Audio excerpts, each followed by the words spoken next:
Today we're going to chapter 12 of SD 20, Sutta Discovery Volume 20, Sona Kolivisa Sutta.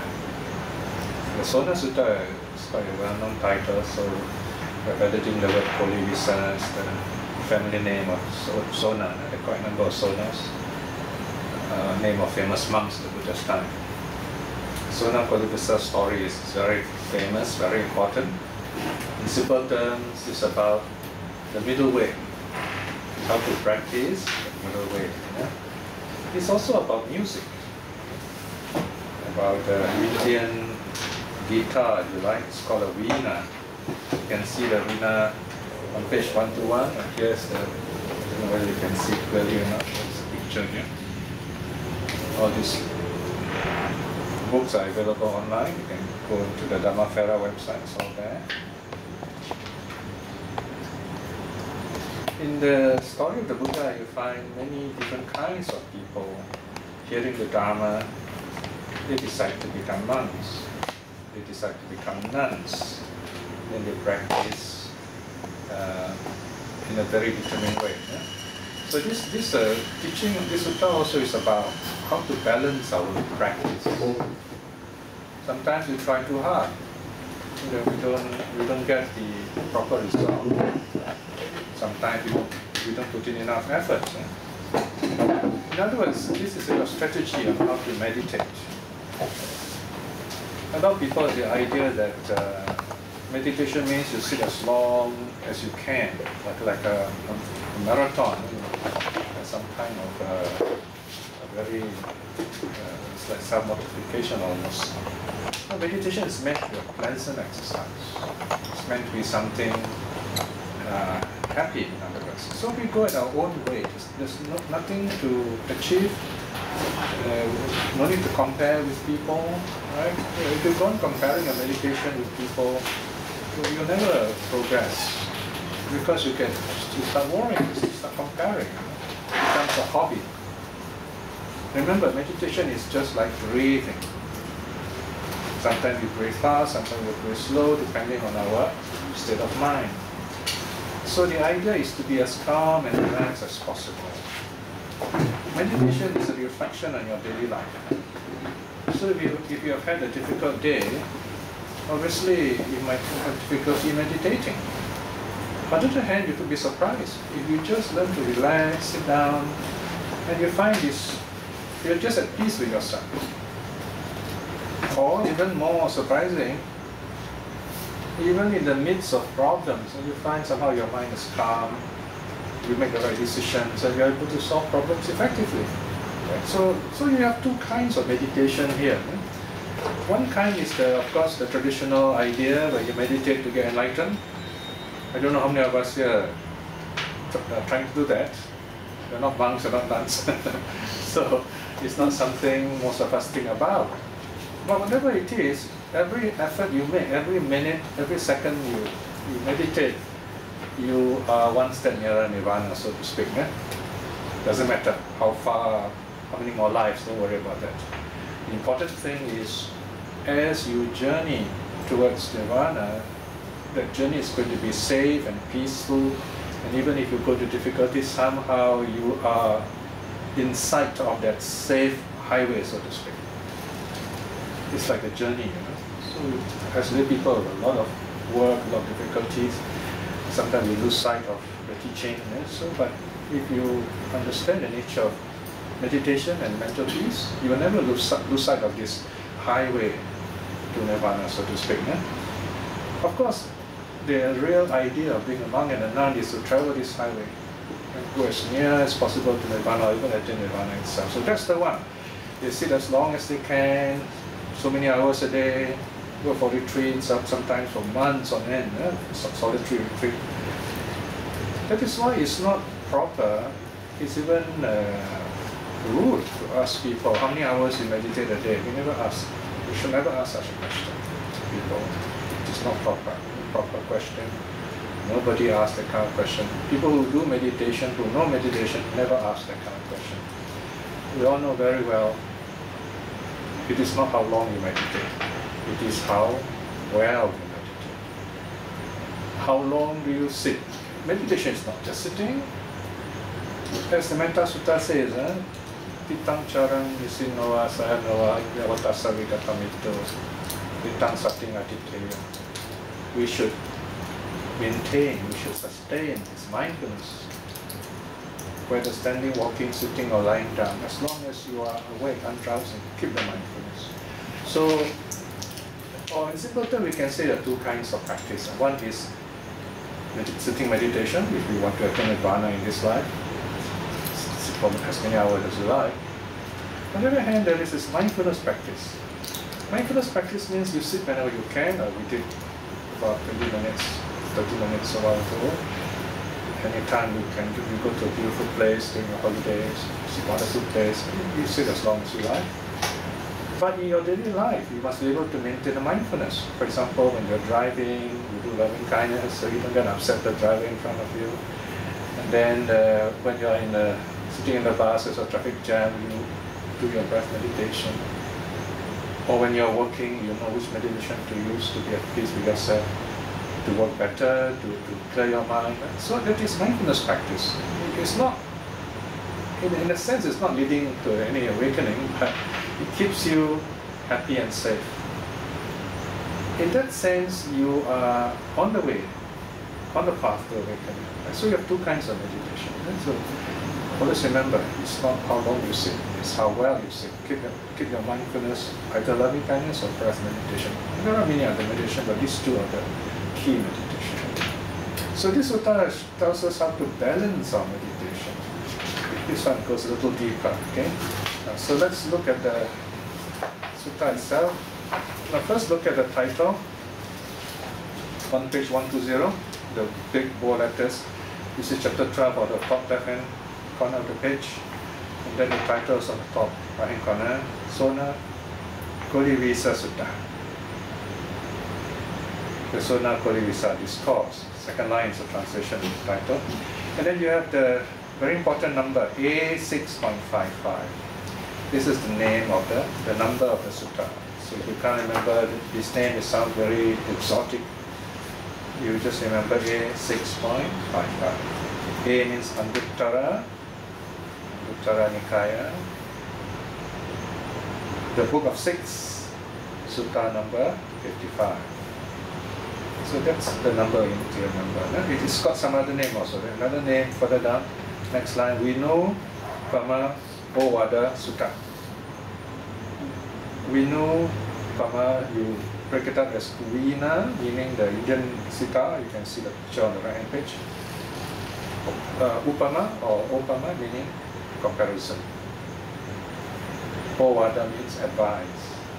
The Buddha's advice using the parable of the Veena, or divine guitar parable, or lute, if you like, Indian lute. But this one is quite a big lute. The Western lute is much smaller. In fact, the Western lute also kind of is a descendant of this Indian lute, Indian Veena. So Sona Kolivisa is a young man. He was very good playing this instrument. He comes from a very rich family. In fact, he's you might say, someone who's so rich that he doesn't have to do anything. And the story went that he is of such a nature that even his feet is so fine, the sole of his foot, he doesn't have to even walk, people carry him around, and there is hair on his foot. Can you imagine that? Hair grew on his foot. Baby. Yeah. So this is something rare.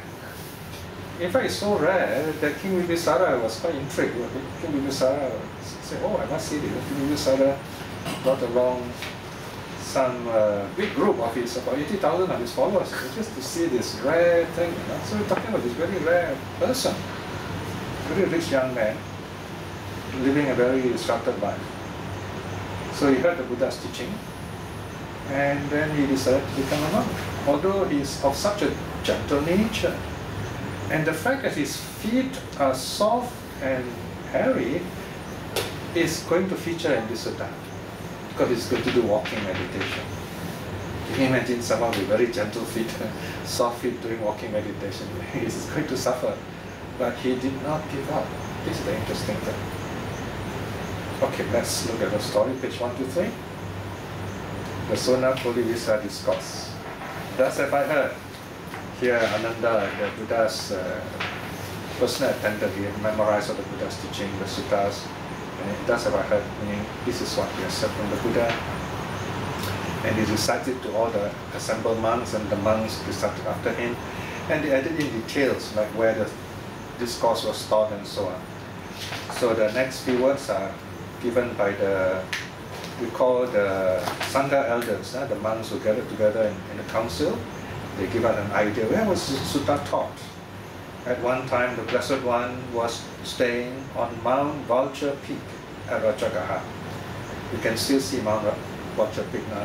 It's a small hill now, with like a rock shaped like a vulture's peak.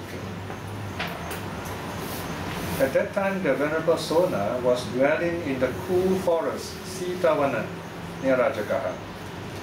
So you find these monks are staying separately, quietly by themselves, meditating. In those Buddha's time, there are lots of forest area in India. Then, while the Venerable Sona was alone in retreat, this thought arose in his mind. So this is a meditation story. This person is meditating. Now the monasteries of the Buddha's time, there were two kinds. The earliest had no walls. They were forest monasteries with leaf huts here and there. Very simple. They're not like the temples of today. The temples today is a modern invention. Right? Buddha's time, the monks lived anywhere, under trees, in caves, under overhanging rocks, but we're in the open air in good weather. So he was meditating. And next line. Then while the Venerable Sona was alone in retreat, this thought arose in his mind. So this is where you find you can read this sutta as literature. This is where the narrator gives us an idea of the thought into the mind of the character, what he's thinking. So he thinks, I'm one amongst the Blessed One's disciples who dwell putting forth effort. Yet my mind is not liberated by non-clinging from the mental influxes. Right? So his thinking says, I'm a monk and has followed the Buddha all true monks putting effort in mental cultivation. That's the purpose of being a monk. The real purpose. Not to run temples, not even to give talks, or write books, definitely not get a PhD. Their mind is so simple. They get up in the morning, they do an alms round, collect some simple food from the rich and the poor, and people just give one spoonful of rice or food to the poor. And the walking is the exercise, and then they collect the alms food. That's the connection with the lay people, and they go back to their forest and they eat. After that they meditate. You don't need much food, 1 meal a day is enough. And then when they get enlightened, or even when they're not enlightened, they're very peaceful. Sometimes people come to them, they do give teachings. And that's about it. That's the real monk. So he was doing that, but he found that he did not progress. He was not too happy about it. He has some high standards in the life. And he thought, now my family is wealthy, and I'll be able to enjoy wealth and make marriage. But now if I give up the training and return to the low life, enjoy wealth and make marriage. Right? So he said, oh, I might as well give up. I don't think I can get enlightened. This meditation is very tough. Okay? So I mean, I come from a rich family, I can always, use my wealth to support the monks, build places for the people, like shades by the roadside, wells, trees, the kind of thing. That's called making marriage. So here you have two ways of life of the Buddhists. One is lay people who are rich. If you are rich, you can do a lot of good things. That's the purpose of wealth.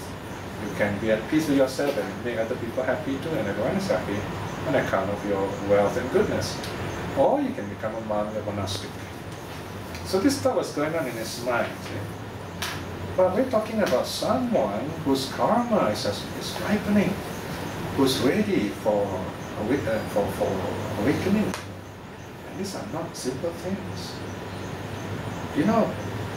Just to sit here and study this sutta is not simple. not many people survive, so to speak. I mean, these are not easy texts to read. Of course, they're interesting at first, and especially if you have not heard the sutta before. But after a while, you find certain passages repeat themselves. And those are the passages that bring awakening. People run away when they see those passages. One reason is they think it is boring. That's because they do not know those passages are meant for reflection. It's not a computer program, the repetitions are important. You remove one line, the program won't work. That's the secret of the sutta. But even then, if you hear a bit of suttas, you are at peace with it, you pay your full attention, even you go away, that memory is very helpful to you. And that is a link you will have at the right time. You'll connect again with the suttas when the time is right. There are some people who would like to say, oh, suttas are meant for people who are, very well educated, very intelligent. Not necessary. I don't have any degrees at all. Many of you are more qualified than I am, actually. No PhD, no MA, no BA. Okay? But I've been invited to attend one of the best Ivy League universities in the US because they say my work is as good as PhD. The idea is dedication. I've done this for 30 years. I'm very happy doing this. I don't see the need of any scholarly qualification. People may come for the wrong reasons. For whatever it is, that way of talking is not helpful. It's, sutta are meant for high-class people, meant for educated people. Not true, right? That is just an excuse for not wanting to study the suttas. In fact, Buddhism is growing very well in the West, and people there love suttas.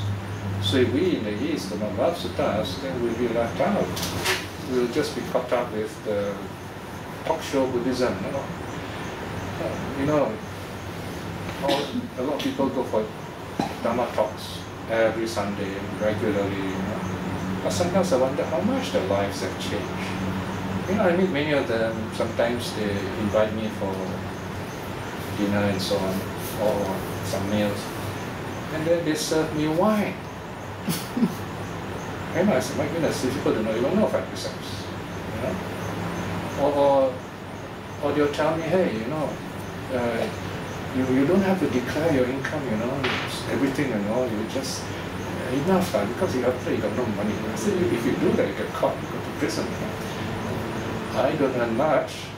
I usually like to say I'm poorer than a Singapore monk. Because Singapore monks are very rich, they earn thousands a month. But the point is, if you cheat all this taxation, you're breaking another precept, lying, So these are all very basic things you must know about 5 precepts. You've got to be really honest with yourself.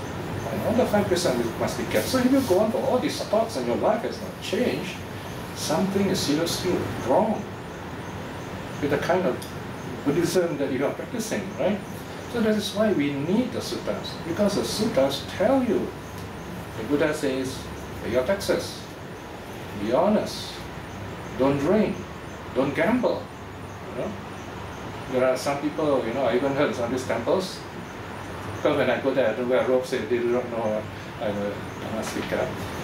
And they start saying they went to Genting, do this, Genting what you do, right? Gamble. I can't imagine, I go to a temple, you're supposed to hear Dhamma, I hear people talking about Genting there, right? So all this, something's wrong. Why? Because people do not study the suttas carefully. You only hear Dhamma talks. And in Dhamma talks, the speakers are very careful to say things that will not offend the audience. You can say nice things we all like to hear, but we never hear the real things that make your life have a basis of moral training, so you can build up your meditation, and then you have peace of mind. And after that, these people have problems, they wait for the monks to come, and they go to the monks, telling them, I got this problem, that problem, and the monks to advise them. But if they listen to the Dhamma talk carefully, the problems all solved. Study the sutta. The sutta is telling you how to solve these problems. So why go a roundabout way when you can go the straight way, right? So that's why the sutta is so precious. The sutta tells us how to live a proper Buddhist life, happy life. You don't call it Buddhist, never mind. A truly happy life. The middle way. So this so nice, you feel like giving up, But remember, For a man like this of great spiritual stature, the Buddha is watching him. There is a saying in one of the suttas, whatever actions we do, the Buddhas and the gods, or angels if you like, will know. They know. You can't hide. Or you also will know yourself, the kind of bad deeds you have done. The meaning is that whatever bad deeds you do, don't think you can get away with it. You get caught. How do the devas or angels know the bad deeds we are doing? Well, they're not like busybodies, they're up there, they've got the supervision, they look down like Superman, and they can, especially if they're your relatives, they can see you, That's one. Of course, we might say, who cares, another watch, maybe we don't bother. But then the Buddha is not the simple person to deal with, Suppose you're born this time and then you go up to him, you look at you and say, aha, I know why you're suffering, because you did this, He's going to tell you that. The point is this, why commit bad acts when you don't have to? Why don't be happy, really happy? Because if you commit bad acts, you won't be happy, simple as that. So here the Buddha knows that Sona is struggling with his meditation. So this is what the Buddha does. So he intervenes. 1.3. Then the Blessed One, knowing by his own mind the mind of the Venerable Sona, just as a strong man would stretch his bent arm and bend his stretched arm, disappeared from Mount Roger Peak and appeared right before the Venerable Sona in the cool forest near Rajagarh. The Blessed One sat down on the prepared seat. The Venerable Sona, having saluted the Blessed One, sat down at one side. Seated thus at one side, the Blessed One said this to the Venerable Sona. Now, Sona, when you were alone in retreat, did this thought arise in your mind? And the Buddha just said exactly what he was thinking. He said, oh, I'm a monk, I'm supposed to try very hard in my meditation, but here I don't seem to progress. Why don't I disrobe and work as a layman and do good deeds, meritorious deeds? And then Sona said, yes, that was my thought. So here you have a teacher who's able to read a student's mind. You might think it's a big deal. Actually, not really. If you teach meditation regularly, you more or less know. You can know the problems that a student experiences. Not difficult. Even when we sit quietly in a hall, in small group especially, the teacher more or less can know. So mind reading is not that difficult. Even if you're a parent, you are a good parent, loving parent, you can almost read your children's mind. Usually you'll be right. So this quality is not difficult to build up. But even then, the Buddha says, even if you can't read other people's mind, no big deal. Make sure you know how to read your own mind. Right?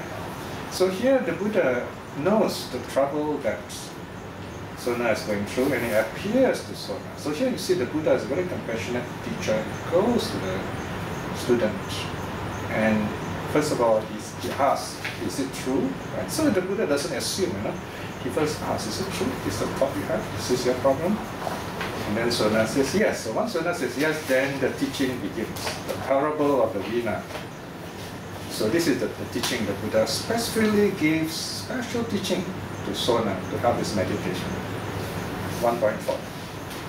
What do you think, Sona? Were you skilled in playing the Veena or lute before as a house dweller? Now notice the Buddha begins with a question.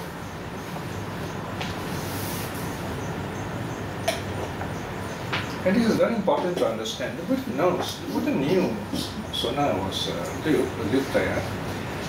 But he doesn't say, well, I know you're a lute player, okay, let me tell you this. No. He makes sure that we're talking about the same thing. For two reasons at least. Number one, that Sona knows that the Buddha is addressing a skill that he has.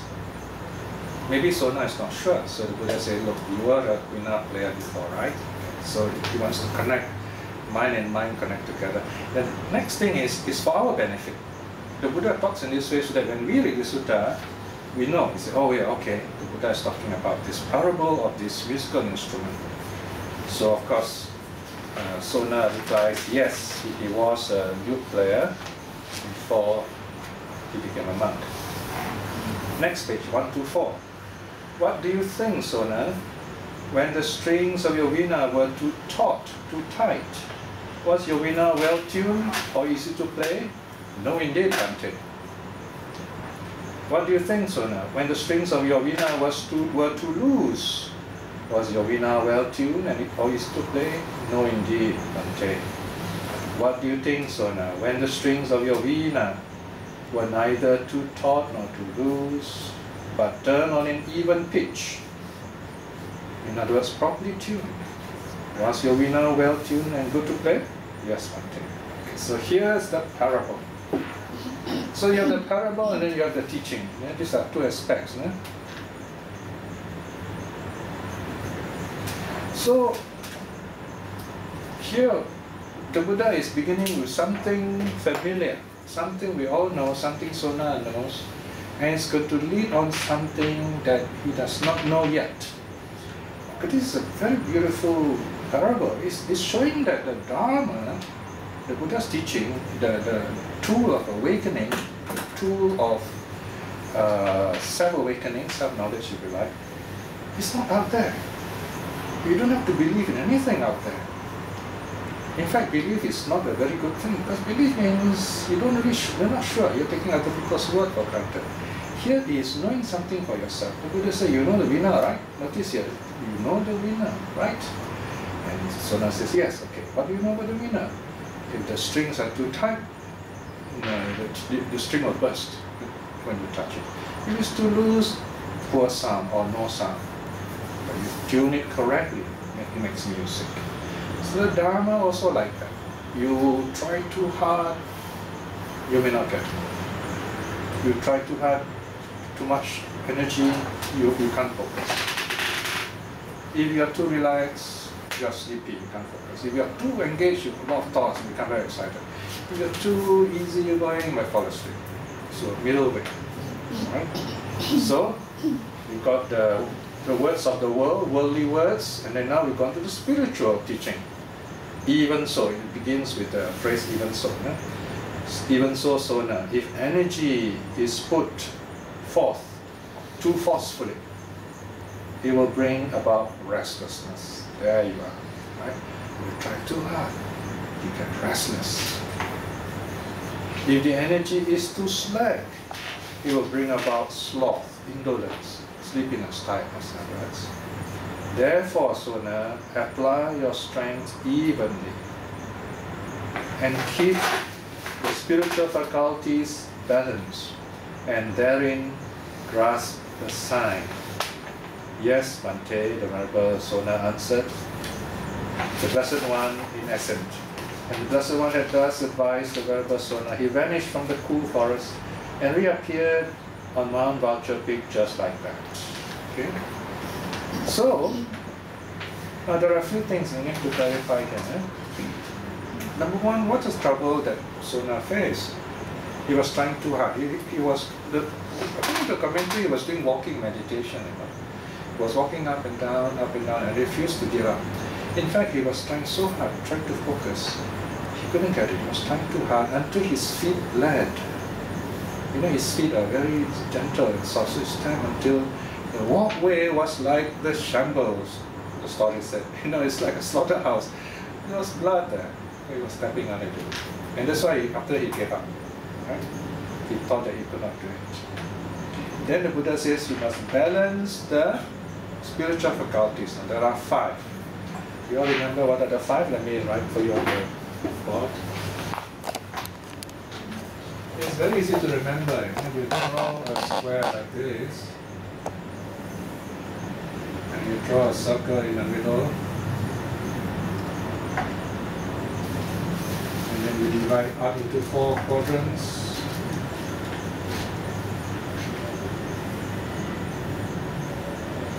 Okay, in the middle is what? Mindfulness. Mindfulness is the moderator, okay? And here you have Faith. This is one faculty. Some people have a lot of faith, but they lack, what's the opposite here?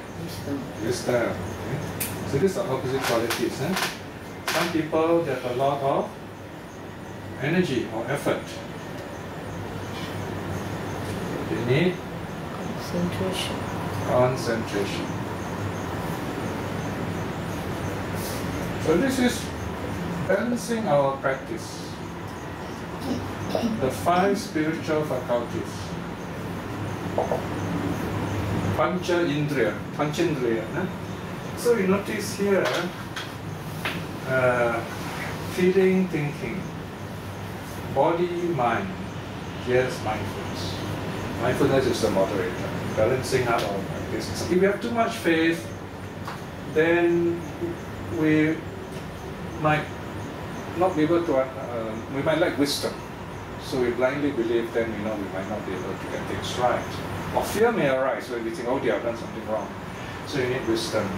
Too much wisdom is like, all head without heart, you see.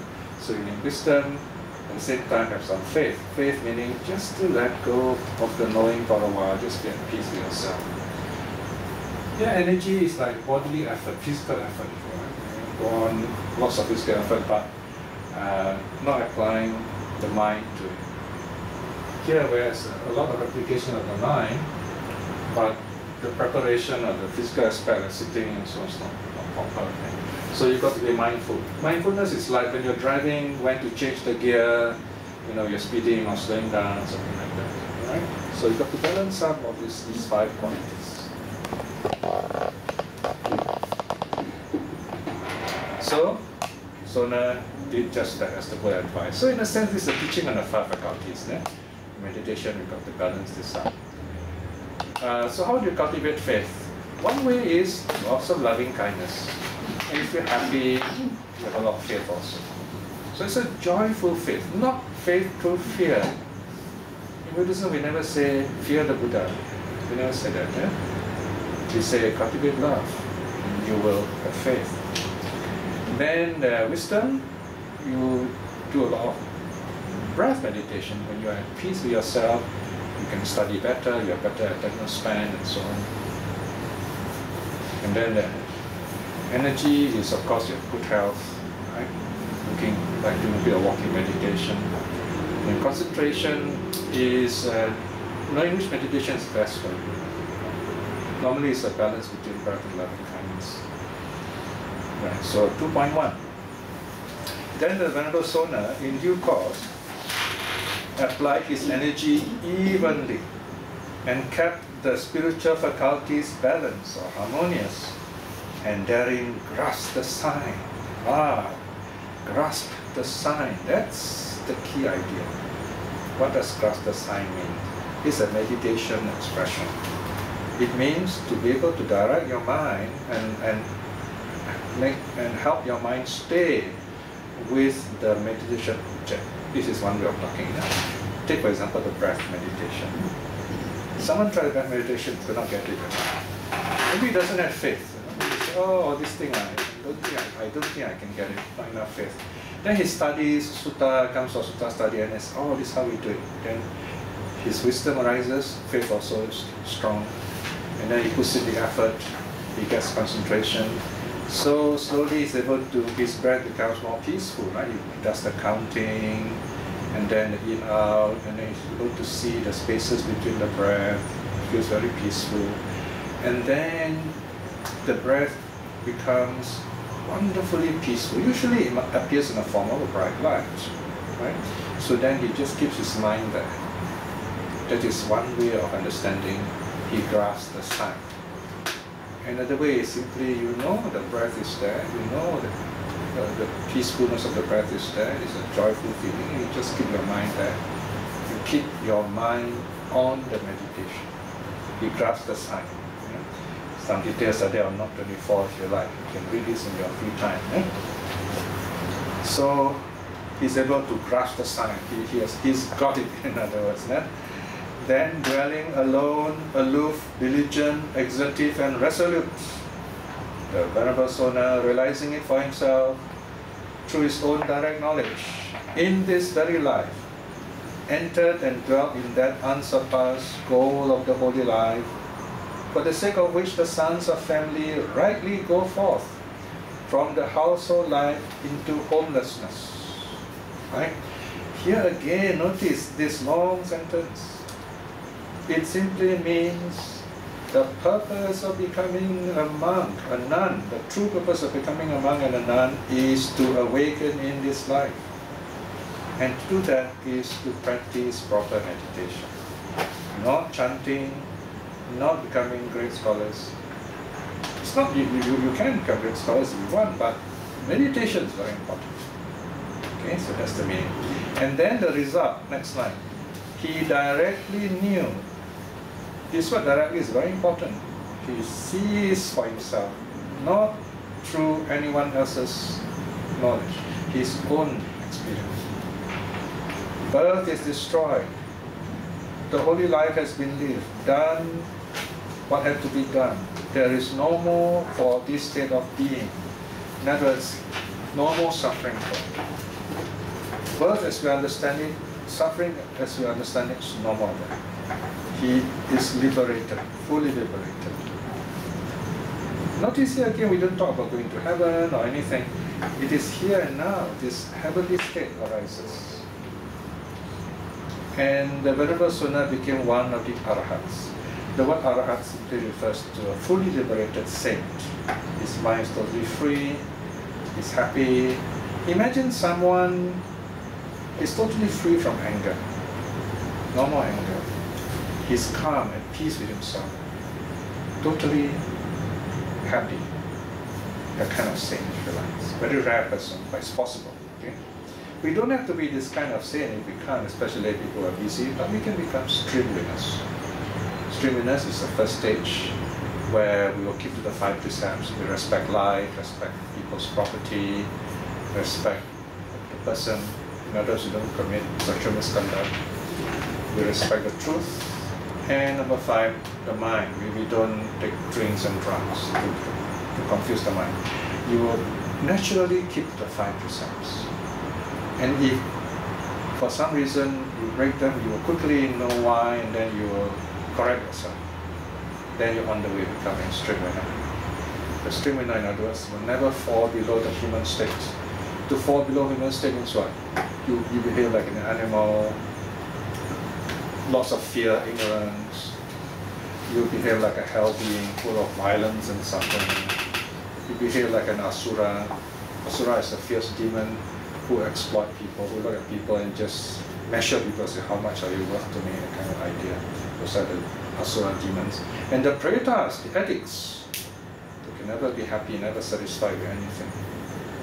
And then, and you're not even, of course you can go high up to the deva realms if you like.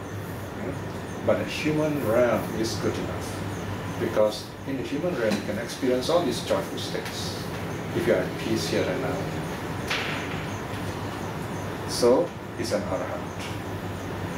Then some people are wondering, because he was a rich man, whether he became a monk, to have the easy way out, So this is the clarification of the 6 things that the Arahant is dedicated to. Then the Venerable Sona approached the Blessed One and saluted him, bowed down to him.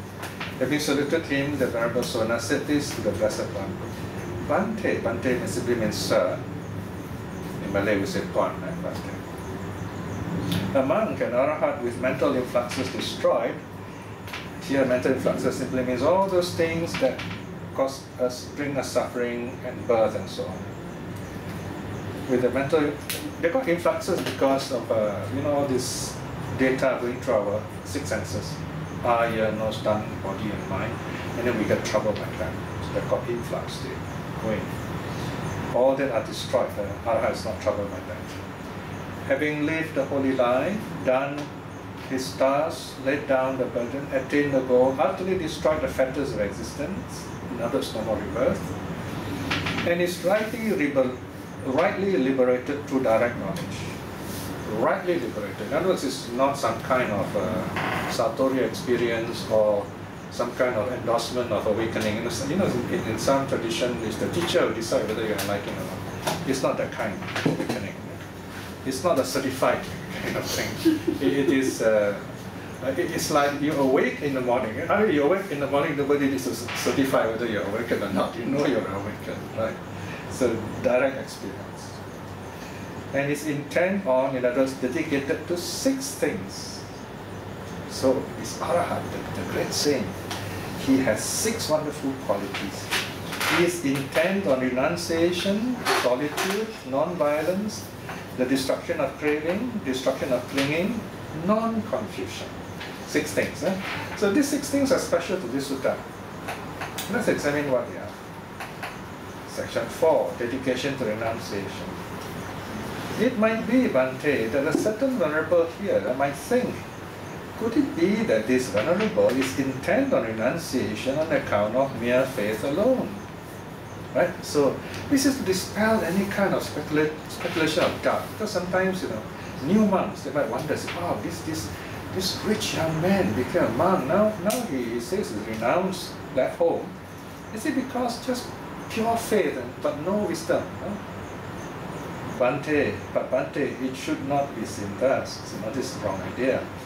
A monk whose mental influxes are destroyed, lived a holy life and done his task, does not see in himself anything more to be done, anything else to be added to what has been done. Since lust has been destroyed, his mind is rid of lust, his intent on renunciation. Since hate has been destroyed, his mind is rid of hate, he is intent on renunciation. Since delusion has been destroyed, his mind is rid of delusion, he is intent on renunciation. Now we come to the repetitive passages. These are the areas, he's talking about the awakened mind. These are the 3 roots, the 3 unwholesome roots: greed, hate, delusion. These 3 roots cause us suffering. Whenever we break the precepts, whenever we do something bad, it is rooted in one of these 3 roots: greed, hate, delusion. Why these 3? There's a very good reason for these 3. Now these 3 are not listed because the Buddha held a big congregation or conference of all the monks in India and said, okay, what shall we decide? This is called theology, by the way. But the Buddha meditated, he realized, wow, these are the things that cause us suffering. In fact, there's only one. The one, we call it craving. Or if you like, ignorance, either one. These 2, they are actually the same thing. Or if you like, the size of coins, same coin. Ignorance is blind. Craving is lame.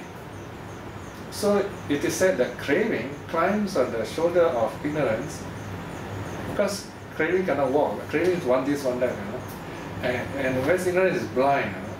So craving plus ignorance, go here, go there, this poor blind ignorance, because here, move there, sometimes they fall. So they work together. Right? So if you say one cause of suffering is either craving or ignorance, but then if you say you can break it up.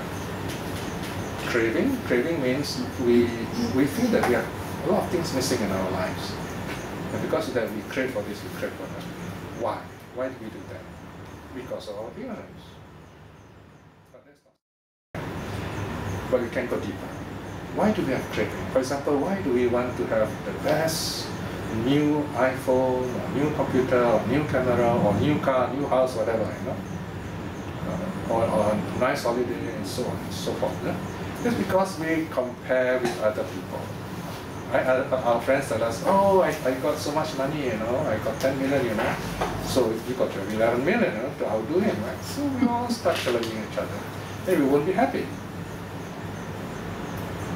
The idea is to look within yourself, then you're very happy. No need to compare yourself with others. Other people may seem happy because they have things, but you don't know their real character.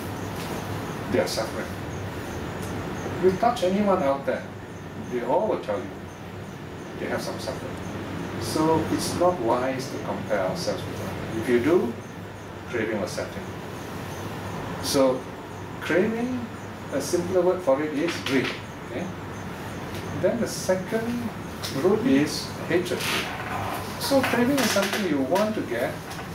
Whatever prevent you from getting that, you do not like it. That is hatred or ill will. And the third root is called delusion. Delusion is a form of ignorance. Ignorance is not knowing the Four-Noble Truth, but delusion is you think you know. In fact, nowadays there are a lot of people who think they know Buddhism, including myself. You think you know, right? Well, we all deluded. Or of course myself, I'm less deluded than others, but anyway, we're all deluded. Right? So we try to learn things. Okay? We have the three roots. So how do we deal with three roots? Number one, we should know the three roots for what they are. When we have desire, we know this desire. When we have anger, we know it's anger. When we are deluded, we know we are deluded. So as long as we know that, we are safe to that extent. So here the Arhat knows this, and he has uprooted these three roots. They are called roots because they lie deep inside our conscious, our subconscious. So deep that very often we do not know their presence. So it's called the subconscious. But the Arhat is able to know that. So because he has pulled out all the three roots of badness, he is able to completely renounce the world. This is the real meaning of renounce. Nowadays we say renounce, tucha. They move out of a small house, you go into a bigger house. So it's not real renunciation, you know. What kind of renunciation is that? They go out from no money to more money. That's not renunciation. Renunciation means letting go. Letting go. Letting go not merely of external things, but letting go of internal habits also. Before becoming a monk or nun, this person is full of anger, hatred, desire. Then when he becomes a monk, he says, oh, I got to let go of all these negative thoughts, right? That's the most difficult thing to let go, you know, negative thoughts, angry thoughts, very difficult. So we've got to train ourselves. Let me correct myself. Anger is the easiest to get rid of, if you try. And it's because you've been told, is it? Right? Next time you're angry, you just try this simple experiment, right? You sit quietly for a while, or you can help your friend or your spouse. You say, hey, you know you're angry, right? Why don't you accept the fact that I'm angry? Tell yourself, I'm angry now. The moment you say, I am angry, anger is half gone. It's weakened. Anger works like that, you know. Anger is a nasty con man, you know. The moment you look at anger in the eye, anger is ashamed. He loses half his energy. And then the other half is, you just let it go. Easy. Yeah? So you try this, right? So, desire is very difficult to let go. You try that. You go shopping, I want this. It's very difficult. You've got to get a couple of friends to drag you away. But anger is easier to let go of. Okay? So, we've got to renounce our negative emotions. Next one, the solitude. So Sona says, it might be Bhante that a certain venerable here might think wrongly, that is, could it be that this venerable refers to Sona, is intent on solitude, meaning living alone, hankering after gain, honor, and reputation? Or maybe he's just saying, oh look, I'm a forest monk, you know, I'm a solitary monk, and then he becomes famous, and a lot of people come and donate and support him, and becomes famous. But again, the reply is the same. If you see the italicized words like that, it means it repeats the passage above. So Sona says, no, it's not true.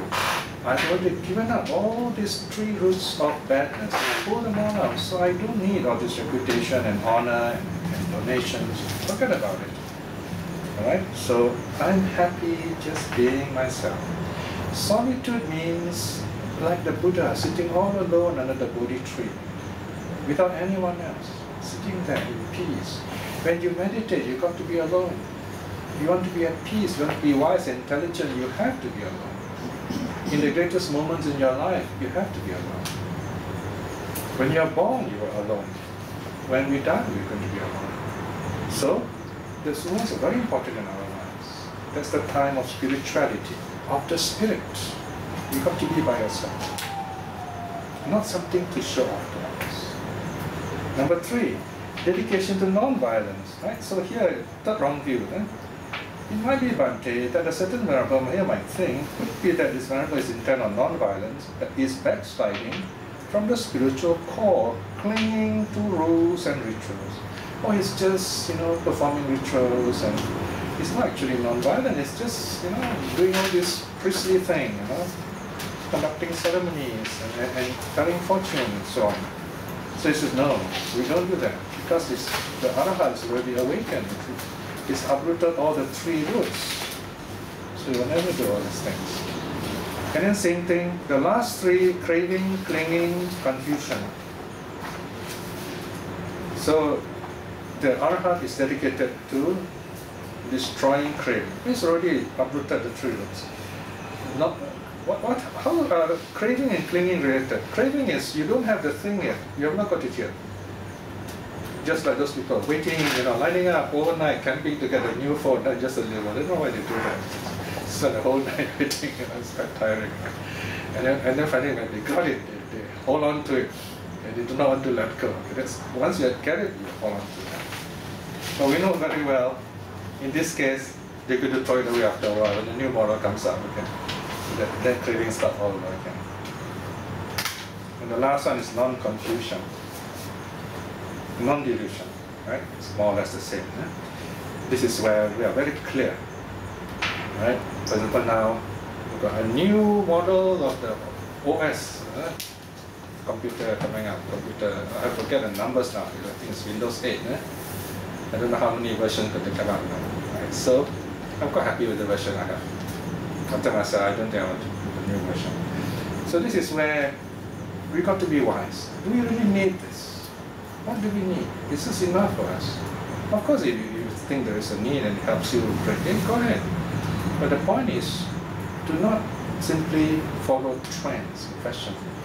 You've got to be clear in your mind what you need, what makes you happy, otherwise you will not be happy. Non-confusion. And then something deeper. How to direct your mind and strengthen it. This is called wise attention. Wise attention. This is the meditation I've been telling you about, mindfulness practice. This is another kind of meditation. This is a bit slightly deeper, and yet you can also practice it in daily life when you have a chance. 10, section 10. Maybe I get Lester to read the first paragraph, Lester, 10. But even if strong forms cognizable by the eyes were to come within the range of the eyes of one whose mind is thus rightly liberated, they would not overpower his mind. His mind, unmixed with them, remain attained to the unperturbable, and he contemplates unobserved, but they are passing away. Okay, so this is the key phrase. Just read one of this. And you look the highlight, I highlighted the keywords: forms, sound, smell, taste, touches, mind objects. So these are the 6 senses. So you know this is the 6 sense model. So this first verse says, so Sona is now reporting to the Buddha. So actually this teaching is not exactly given by the Buddha, but it's given by an Arahant. It is Sona reporting his awakening. His report is very short. Sariputta's report is very long. It's called Anupada Sutta. So here, Sona is saying, Bhante, even if strong form, that means some kind of very exciting shape, color, vision, were to appear to the eye of the Arhat. In other words, if the Arhat sees anything pleasurable, beautiful, his mind, because it is rightly liberated, fully freed, this vision will never overpower him. But even if he sees a pretty girl, he will not be troubled. His mind will not be mixed up. His mind will not be confused. His mind is calm. And he will remains attained to the imperturbable. Imperturbable, undisturbed, peaceful, unchanged, like a mirror, so to speak, reflecting what is before it, but never troubled by it. And what does the Arhat do? The Arhat is a living person, so he also does reflect. He looks at this pretty face and says, well, it's impermanent. The idea of impermanent arises. This is not difficult. We are not Arhats. So what's the difference? We have to make the effort. Whereas in the case the Arhat is natural. The Arhat is like an expert, you know. Let's say you're an expert in electricity, you see a wire dangling, pointing out like that, you know, and it's connected to electricity. You know very well, very dangerous. You don't need to think about it, you know it. The Arhat is like that. It looks at it impermanent. Right? But because we are not awakened, we need to remind ourselves. We see something very beautiful, something very ugly, we just say impermanent. And if you go on saying all these things are impermanent, you will not be attracted to it, or you will not have hatred towards it. You will not be attracted to it because it's very nice and enticing. You will not be angry, upset, or because it's ugly. Right? Your mind will be calm. So same thing, sounds, right? Everything repeats itself. Bhante, even if sounds cognizable by the ear were to come within the range of the ear, one whose mind is thus rightly liberated, they would not overpower his mind. His mind, unmixed with them, remains attained to the imperturbable. He contemplates on their passing away. Similarly, smells, whatever smells come. Sometimes we have some terrible smells can come, especially you come back late in the train, terrible smells. You say, okay, all this is impermanent, they'll go away. Taste, same thing also. Sometimes we take food and it's not very nice. So it's impermanent.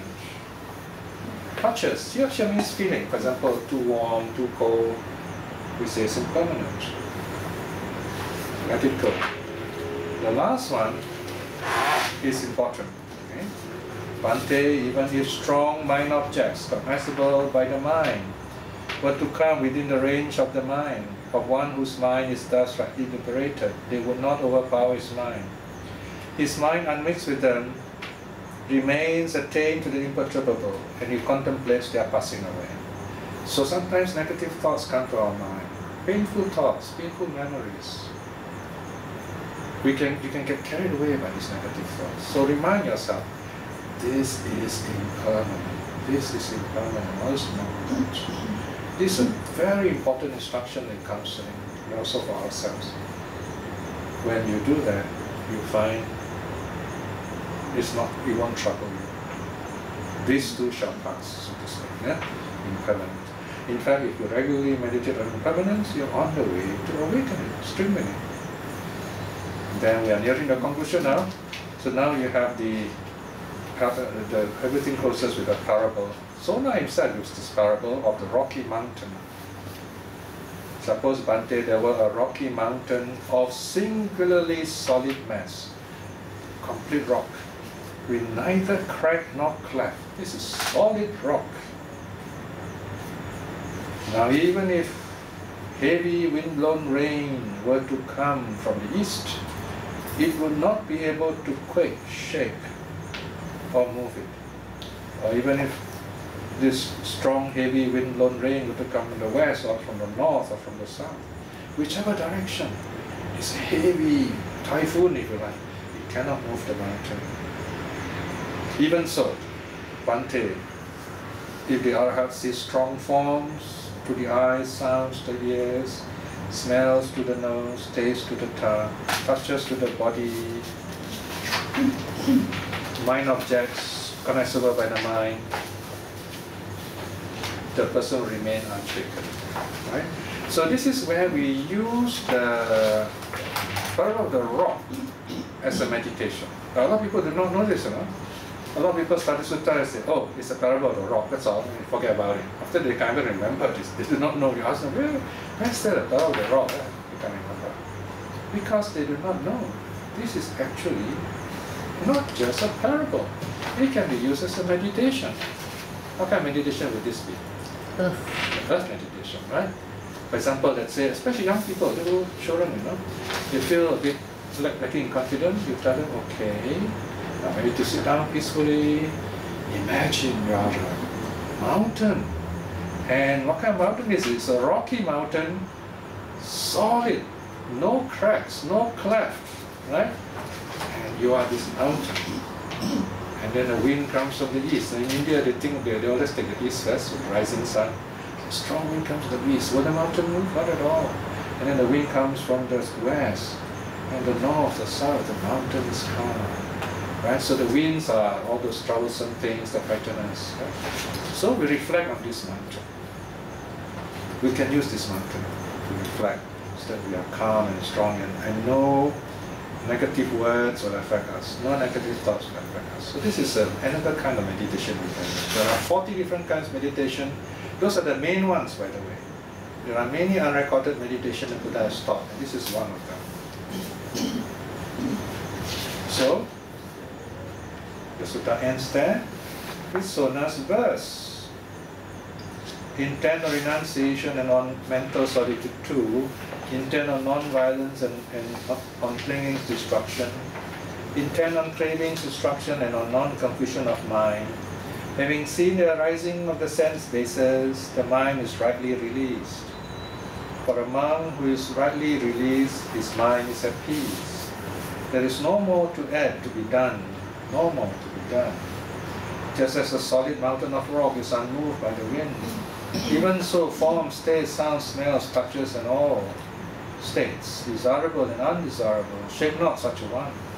And his mind remaining unyoked, he observes its falling away. Right? Observe its falling away, impermanence. This is from his Theragatha, the eldest verses, 640 to 644. So here, in other words, we have Sona's declaration of his awakening. Yeah? The Buddha's words are only teaching him the middle way, the parable of the root. So it's more than just how to balance a spiritual faculty. It's talking about Sona's awakening. And so we end here. May I ask something? Yeah, sure. What's the difference between an Arahat and a Buddha? Okay, just a moment.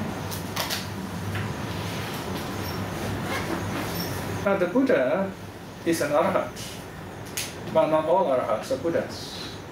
It's like all PhD graduates. A professor must be a full graduate, I mean a PhD graduate. So a Buddha is higher than Arahat? Sort of, yeah.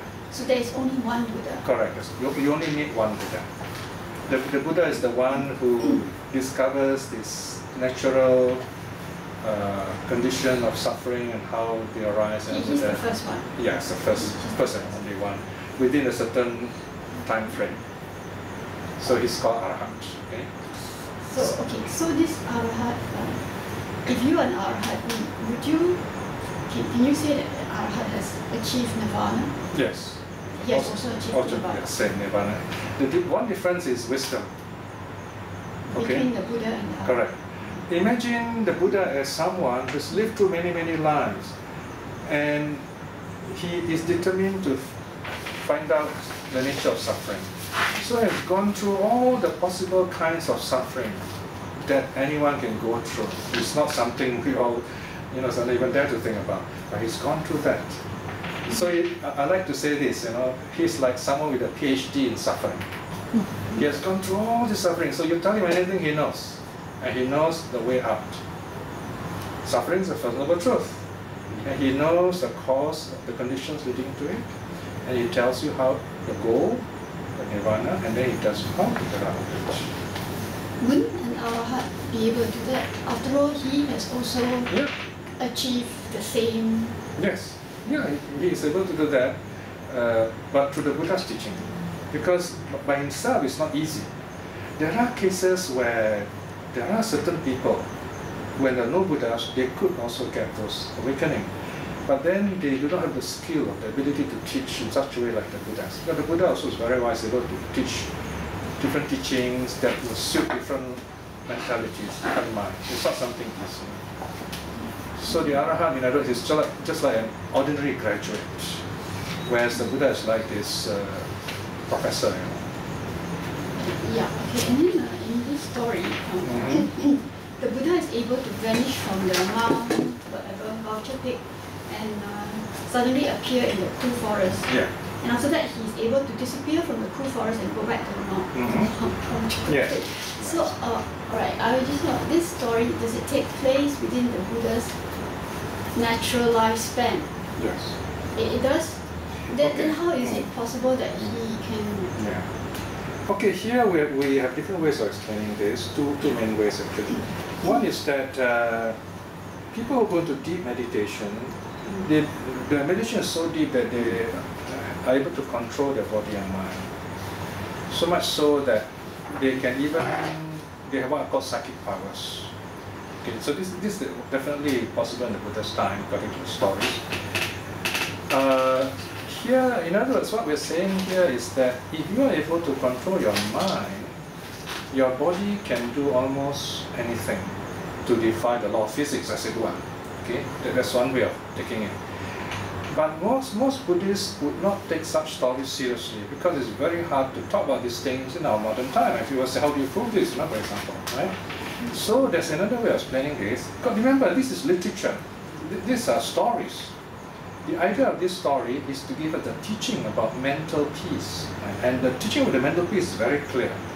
Even if you remove all these extraneous stories, all these fantastic flying here, flying there, the part on the meditation is still complete.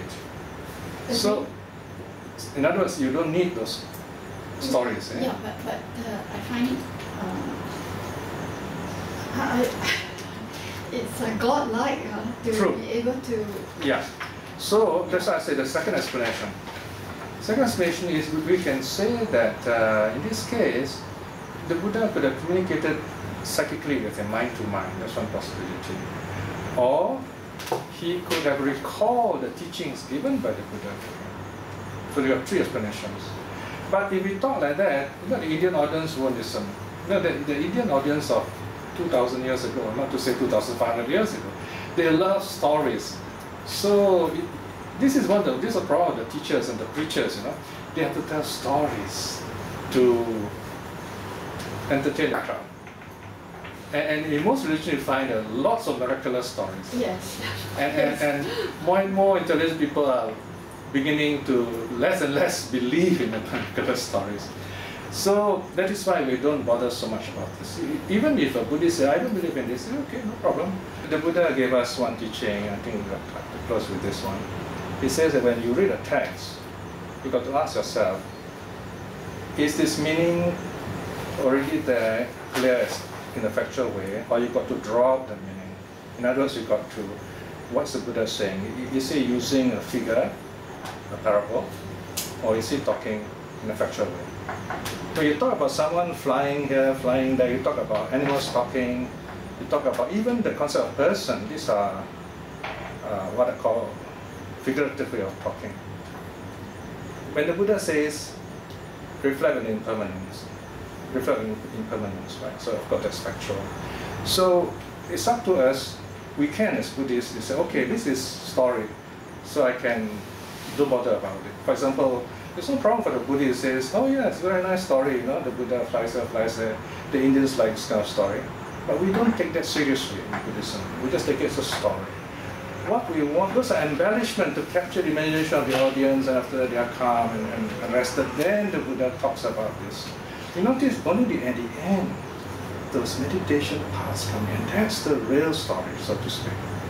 So the teaching is more important than the stories. All right, so I have to end here because it's time up already. We'll come again one more time next week. Yeah? So we'll do a short reflection. All right, today we have completed our study on Sona Kolivisa.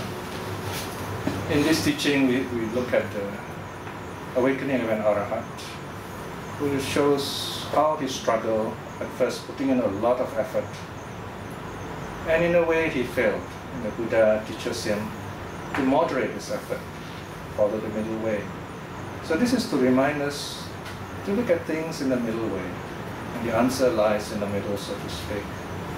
The middle also means to avoid extremes, to let go of whatever ideas we have, and let go of ignorance. And in that way, just to prepare our minds and be prepared for whatever truth arises in us, examine it, and go on examining it And in that way, wisdom arises in stages, and as we are able to understand it. Reflecting in this way, we create very good mental karma. And by the power of such mental karma, may we find mental peace right here and now. May we be happy even here and now. And most importantly in this lifetime is that we attain spiritual liberation, especially stream moving. At these peaceful moments to let us send our loving kindness to all those people who are important to us, wherever they may be, wishing them well and happy.